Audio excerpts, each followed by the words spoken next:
et de manière indélébile leur existence terrestre. Cela se vérifie davantage quand il s'agit de Serigne Sam Mbaye. Outre l'immortalité terrestre que lui confère son œuvre, Serigne Sam jouit de la vie éternelle que le Tout-Puissant accorde aux martyrs en tant qu'authentique combattant de la foi, Moudjahid.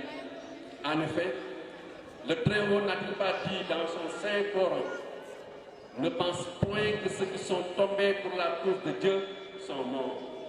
Ils sont au contraire vivants auprès de leur Seigneur et comblés de faveur. Coran, Sourate 3, verset 169.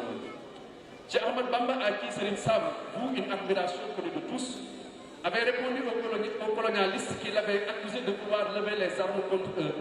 Il leur avait rétorqué ceci: je combats par la science et la crainte révérentielle de Dieu. Dans son sillage, Serigne Sam a recours au même armes.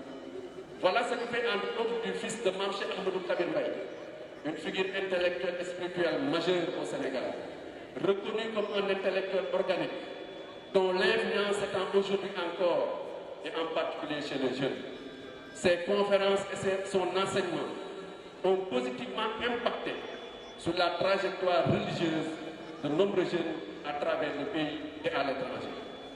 Entre Serigne Sam Mbaye et la jeunesse, c'est la transmission de valeurs religieuses et morales.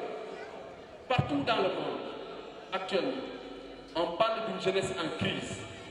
Crise des repères, crise de sens, crise d'identité, crise spirituelle. Et Serigne Sam Mbaye lui-même parle de crise métaphysique. Pourtant, dans ce tourbillon des crises protéiformes, certaines voix, même anciennes, continuent de parler aux jeunes aujourd'hui. Serigne Sam Mbaye est justement l'une de ces voix. Il n'était pas simplement un savant religieux, il était aussi un éducateur des consciences. Voilà ce qui fait qu'il abordait dans ses conférences des thèmes essentiels comme la foi, la morale, l'éthique, la relation à Dieu, la spiritualité et la place de l'islam dans la vie quotidienne. Il explique des concepts complexes de manière très accessible, souvent en wolof, ce qui a permis aujourd'hui à beaucoup de jeunes de mieux comprendre les religions et au-delà des cadres académiques et des cadres traditionnels d'apprentissage. Entre Serigne Sam Mbaye et la jeunesse, le message est clair et concret. Encouragement à une pratique religieuse réfléchie et consciente, loin des comportements superficiels ou mondains. Encouragement à l'intégration des enseignements religieux dans les choix de vie. Réponse à des questionnements contemporains que se posent les jeunes dans un monde en profonde mutation. Entre Serigne Sam Mbaye et la jeunesse, c'est l'orientation, voire la réorientation sur le droit chemin.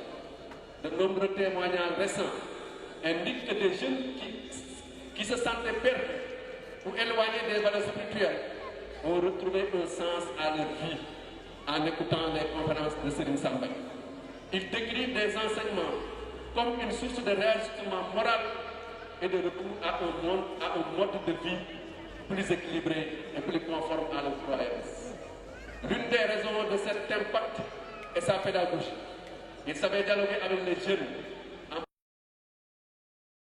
en humaine, de la société et des défis du monde contemporain, ce qui rend davantage le message de Serigne Sam Mbaye très comestible auprès des jeunes. Serigne Sam Mbaye exerce auprès des jeunes une influence au-delà des frontières du social. Même des jeunes qui n'ont jamais rencontré Serigne Sam, de son vivant, sont aujourd'hui influencés par ses discours grâce à Internet.